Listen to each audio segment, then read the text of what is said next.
இன்னைக்கு 3 குடும்பத்தினர் சேர்ந்து அன்னதானம் கொடுத்துருக்காங்க. 50 பேருக்கு அன்னதானம் கொடுத்த குடும்பத்தினர் அத்தனை பேரும் எந்த குறையும் இல்லாமல், நோய் நொடி இல்லாமல், ஆயுள் ஆரோக்கியத்தோட சந்தோஷமாக இருக்கணும்னு வேண்டிக்குங்க. ஓம் நம சிவாய.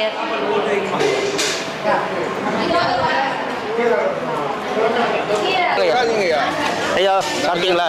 நல்லா இருந்தது. இரவு நல்லா இருந்தது. சாப்பாடு நல்லா இருந்தது ஐயா. இன்னைக்கு அன்னம் விட்ட அந்த குடும்பத்தார் இன்புற்றுவாய அண்ணாமலையார் சார்பாக அடியேன் பிரார்த்தனை செய்கிறேன். எல்லாரும் நல்லா இருக்கும். ஓ நமச்சாய். நமச்சாய். வாங்க ஐயா, வாங்க வாங்க வாங்க ஐயா.